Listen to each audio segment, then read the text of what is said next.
Welcome to our final module. We've covered so much ground together, from Montessori to co-ops, from chain programs to language immersion.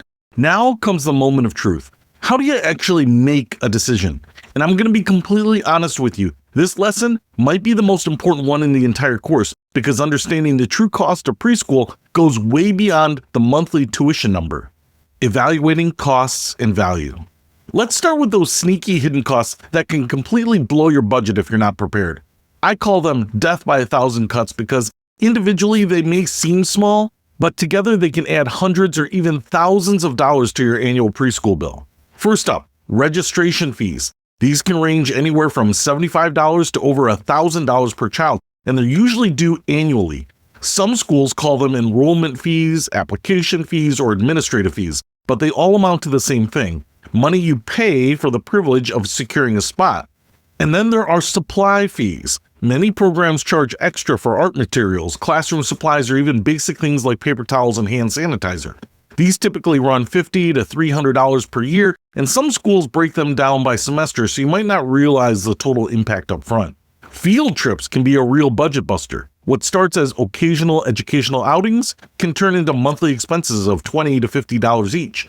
Some programs include field trips in tuition, others charge separately, and some offer them as optional extras that most kids participate in, making them feel mandatory even when they're technically not. Extended care fees are huge if you're a working parent. Many preschools operate on school schedules, think 9 to 3 with summers off, but offer before and after care for additional fees. These can add anywhere from $200 to $800 per month to your bill. And don't forget summer programs if the school closes during summer months. Late pickup fees will get you every time. Most programs charge by the minute for late pickups, typically $1 to $5 per minute. It sounds reasonable until you hit traffic one day and end up paying $50 for being 20 minutes late. Ask about grace periods and how strictly these policies are enforced. Here's one that catches many families off guard: meal costs. Some programs include all meals and snacks in tuition. Others include snacks but charge extra for lunch. Some provide nothing and expect you to pack everything. And some offer optional meal programs that seem reasonably priced until you realize you're paying $40 to $60 per week for your preschooler's lunch. Uniform or dress code requirements can add up too. Even programs that don't require uniforms might have specific requirements, like no logos, certain colors only, or particular types of shoes for safety. If your child needs special clothes just for school, factor that into your budget. Birthday celebrations, holiday parties, teachers' gifts, fundraising expectations. These optional expenses have a way of feeling pretty mandatory when you're part of a school community. Budget at least a few $100s annually for these social and community costs. Now, let's talk about the true cost per hour, because this is where things get really interesting. Take that monthly tuition and divide it by the actual number of hours your child is in care. A program that costs $1,500 per month for 5 full days might seem expensive, but if they're open from 7 a.m. to 6 p.m., you're paying about $16 per hour. A program that costs $800 per month but only operates 4 hours per day costs about $20 per hour. This calculation becomes especially important when you're comparing part-time and full-time options. Sometimes paying for full-time care is actually more economical than piecing together part-time care with other arrangements, especially when you factor in the stress and logistics of managing multiple providers. Don't forget to factor in your transportation costs too. A program that's 15 minutes farther away might add $200 or $300 per month in gas and vehicle wear, not to mention an hour of daily driving time. Sometimes the closer, more expensive program is actually the better financial choice when you consider the total costs. Let's talk about financial aid options, because many families don't realize what's available. State voucher programs can provide significant assistance for qualifying families. These programs have different names in different states: child care assistance, subsidized care, or voucher programs, but they all help offset costs for working families who meet specific income requirements. Many employers offer dependent care assistance programs that let you pay for childcare with pre-tax dollars. This can save you 20 to 30% on your childcare costs depending on your tax bracket. Some employers also offer childcare subsidies or partnerships with local programs that provide discounts. Don't overlook sliding scale programs. Many nonprofit preschools, including some Montessori and Waldorf schools, offer need-based tuition reduction. These programs often consider not just the income, but also family size, special circumstances, and other factors. The worst they can say is no, so it's worth asking. Some programs offer sibling discounts, multiple child discounts, or discounts for paying annually instead of monthly. Military families often qualify for special programs or discounts. Teachers, healthcare workers, and other essential workers sometimes get professional discounts. Now, let's talk about deposits and timing, because this is where many families get caught off guard. Most quality preschools require enrollment deposits ranging from $200 to $2,000 to hold your child's spot. And here's the crucial part. These deposits are usually non-refundable, even if your circumstances change. In competitive markets like major metropolitan areas, you need to start this process much earlier than you think. Many popular programs open enrollment for the following fall as early as October or November. That's nearly a full year in advance. Some Montessori schools and high-demand programs fill their spots within days of opening enrollment. And here's what a realistic timeline looks like. Start researching programs when your child is 18 to 24 months old. Begin visits and applications when they're 2 to 2.5. Be prepared to make deposits by the time they're 3 for programs starting the following fall. Don't assume you can wait until spring to figure this out for a fall start. By then, many programs will be full with waiting lists of 50 or more families. When evaluating value, think beyond just academic preparation. What are you getting for your money? Small class sizes and low teacher-to-child ratios cost more to maintain, but provide significant benefits. Specialized programming like music, art, or language instruction adds value. Well-maintained facilities and high-quality materials represent investments in your child's experience. Consider the intangibles too. Is this a program where your child will be truly known and valued as an individual? Will they develop confidence, creativity, and social skills alongside their academic preparation? Will you feel supported as a parent and welcomed as part of the community? These benefits are harder to quantify but incredibly valuable. Think about your family's specific needs when calculating value. If you need extended hours, a program that offers them included in tuition might be worth more than a cheaper program that charges extra for every minute past pickup time. If your child has special needs, a program with specialized support might be worth significantly more than a less expensive program that can't meet their needs. Here's a reality check. The most expensive program isn't always the best, and the cheapest option isn't necessarily a bargain. You're looking for the best value for your family's specific needs and circumstances. Sometimes that's the mid-priced program that offers exactly what you need without extras you don't value.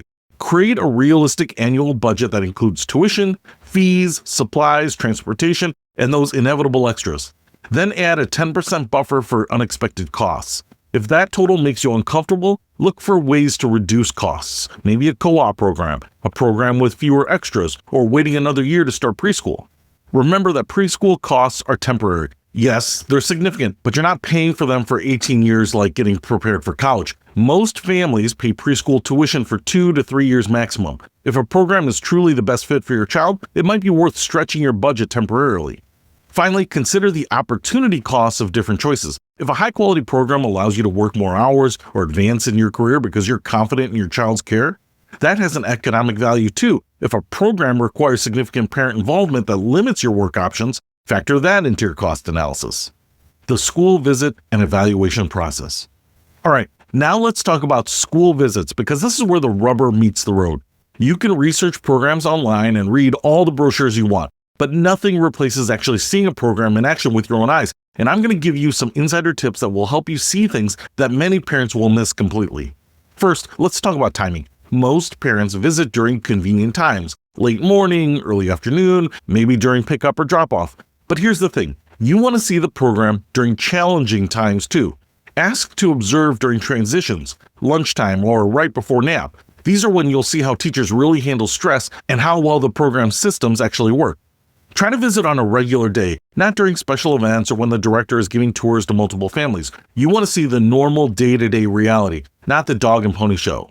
And if possible, visit more than once. Programs can have off days, and seeing the same program multiple days gives you a better sense of their consistency. When you arrive, pay attention to the entrance and the front office area. This tells you a lot about the program's priorities and organization. Is it welcoming and child-friendly?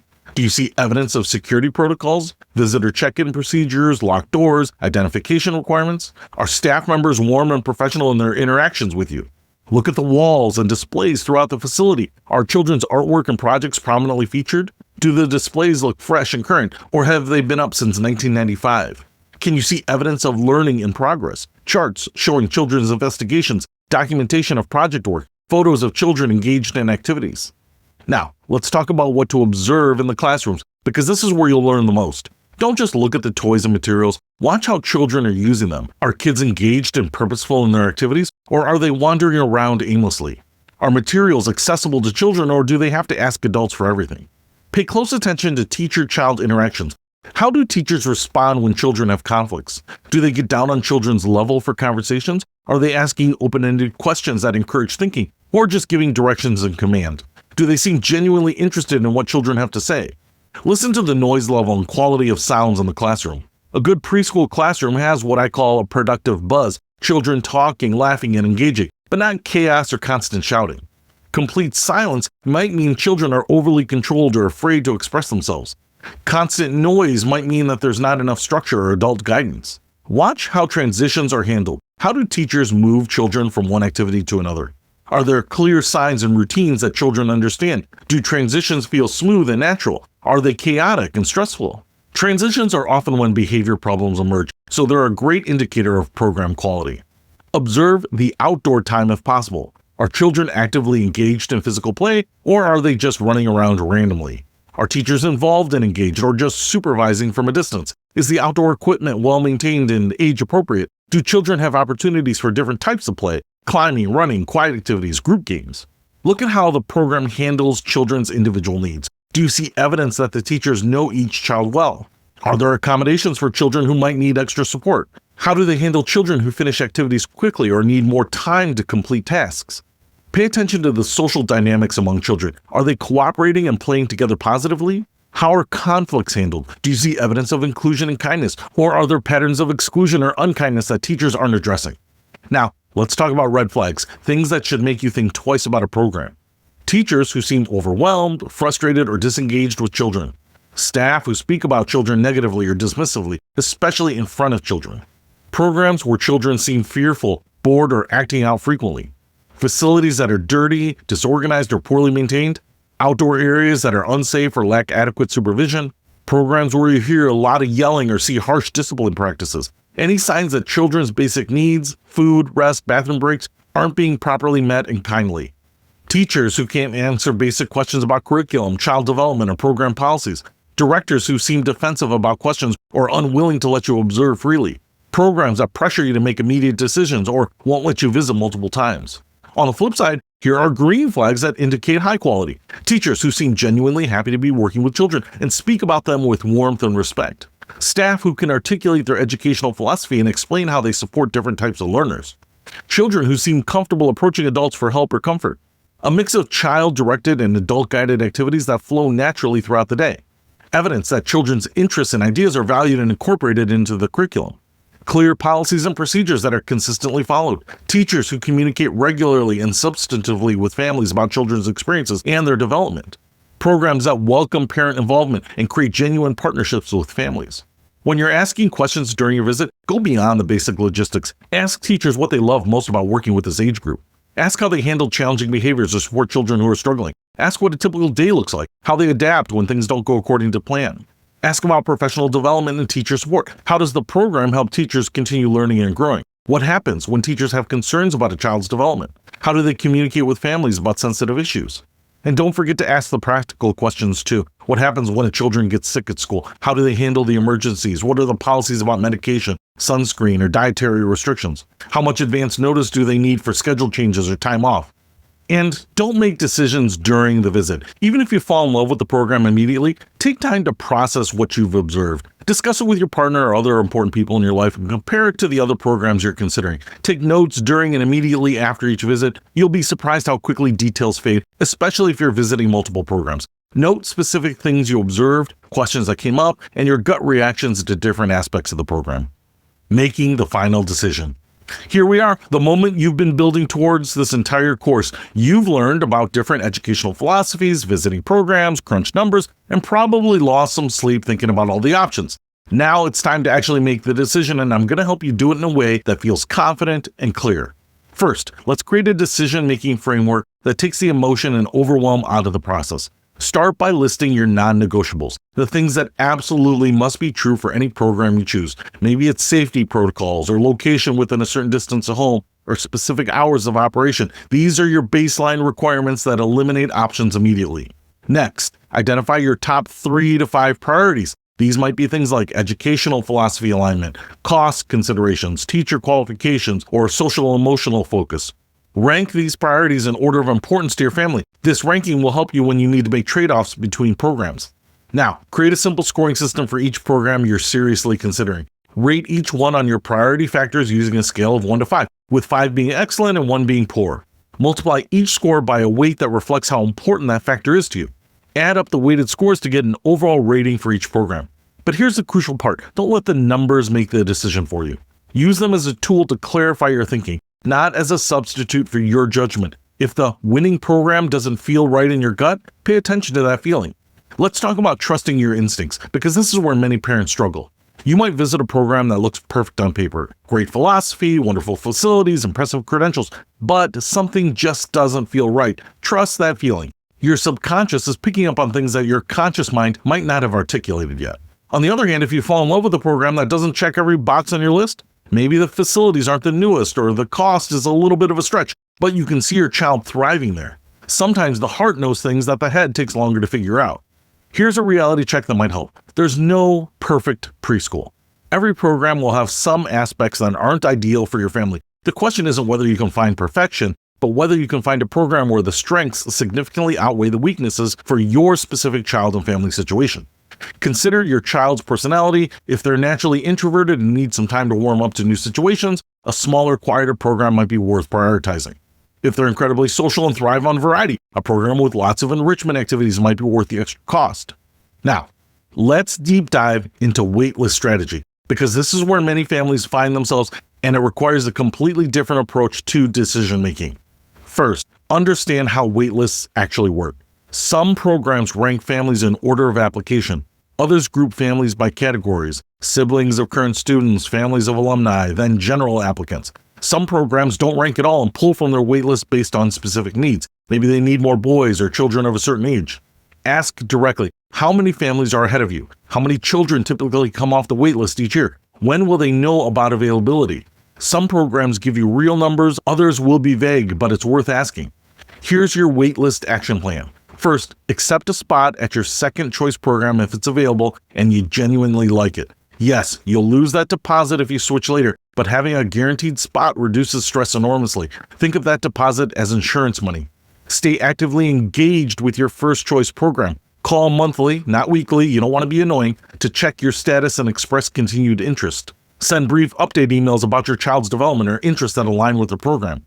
Some families write letters expressing their fit with the program's philosophy, but don't overdo this. One thoughtful letter is plenty. Mass emails about how amazing your child is won't move you up the list and might actually hurt your chances.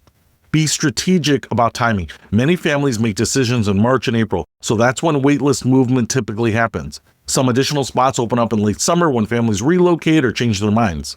Here's a reality check about competitive programs. If you're on a waitlist at a program that only accepts 10 new families per year, and you're number 15 on the list, the math isn't in your favor. Be honest about your chances and don't put your life on hold waiting for a miracle. Consider asking about mid-year enrollment. Some programs have families that move or withdraw during the year, creating unexpected openings. If you're willing to start in January instead of September, you might have better chances. Now, what if you're choosing between a guaranteed spot at program B and staying on the waitlist for program A? Here's how to think about it. How big is the gap between these programs in your mind? If program A is only slightly better, take the guaranteed spot. If program A is dramatically better and you have good backup options for your child if neither works out, it might be worth the risk. Consider your stress tolerance honestly. Some parents handle uncertainty well and can wait until August to know their final placement. Others need certainty to plan their work and life. There's no wrong answer, but be honest about which type of person you are. Don't forget about September surprises. Even after school starts, families sometimes will withdraw due to poor fit, unexpected moves, or changed circumstances. Stay on wait lists through October if you're genuinely interested, but have a plan you're committed to in the meantime. Let's talk about the deposit strategy when you're managing multiple applications. You might find yourself putting down deposits at 2 or 3 programs while waiting for your top choice. Yes, this is expensive, potentially thousands of dollars, but it's often necessary in competitive markets. Budget for multiple deposits in your preschool planning. Losing 1 or 2 deposits is cheaper than having no preschool options or settling for a program that isn't a good fit. Most families who go through this process lose at least 1 deposit. Read deposit policies carefully. Some programs have deadlines for withdrawal to get partial refunds. A few programs will transfer deposits to the following year if you decide to wait. Know exactly what you're agreeing to before you write the check. Time your deposit decisions strategically. If program A requires a deposit by February 1st, but program B doesn't require one until April 1st, you can wait on program B while securing your spot at program A. Here's something many parents don't realize. You can sometimes negotiate deposit timelines, especially if you're honest about your situation. Explain that you're waiting to hear from another program and ask if they can give you an extra week or 2 to decide. The worst they can say is no. Have a plan B that you feel good about. Maybe it's waiting another year and doing more research. Maybe it's a different type of program than you originally considered. Maybe it's starting with a part-time program and transitioning to full-time later. Having alternatives reduces the pressure and helps you make better decisions. Here's something that might surprise you. Timing isn't everything. If you find an amazing program, but the timing isn't perfect for your family's schedule or budget, consider whether you can make the adjustments. Sometimes the right program is worth changing other aspects of your life to accommodate it. Conversely, don't force a timeline that doesn't work for your child's development. If your child seems young for their age, or if you have concerns about their readiness for group care, waiting a few more months or a year might be the best choice, regardless of what programs are available. When you do make your final choice, commit to it fully. Second-guessing yourself after enrollment helps no one, especially your child. Every program will have days that don't go perfectly. Every program will have policies or practices that occasionally frustrate you. Focus on the reasons you chose the program and give it a fair chance to work. Prepare for the transition thoughtfully. Start talking to your child about starting preschool weeks before they begin. Visit the playground or drive by the building. Read books about starting school. Create positive anticipation rather than anxiety. Have a realistic expectation for the adjustment period. Most children need several weeks to fully settle into a new program. There might be tiers of drop-offs, changes in behavior at home, or complaints about activities or other children. This is normal and usually resolves with time and consistency. One of my personal tips that has worked with my son is to be one of the last families that arrives so that he can see the kids already playing in the classroom and wants to actually go in. But when we're early and no one's there yet, sometimes he's a little apprehensive about being dropped off. Also, stay connected with your child's teachers and be an advocate for your child's needs. If something isn't working, speak up early rather than hoping it will resolve itself. Good programs want feedback and will work with you to address concerns. Remember, this decision isn't permanent. While you don't want to change programs frequently, most children can adapt to changes if the new program is a better fit. Don't stay in a situation that isn't working well just because you invested time and energy in making the original decision. Finally, celebrate this milestone. Choosing your child's first preschool is a big deal for them and for you. You've done your research, considered your options carefully, and made a thoughtful decision. That's something to be proud of regardless of which specific program you choose. So don't worry, parents, you've got this. Trust yourself, trust your child, and trust the process. The fact that you're taking the time to learn about different options and think carefully about your choice means you're already setting your child up for success. So whatever program you choose, your involvement and advocacy will be the most important factors in your child's positive preschool experience. So congratulations on completing the ultimate preschool guide. You now have the knowledge and tools to find your child's perfect learning match. Here's to your exciting preschool expedition ahead.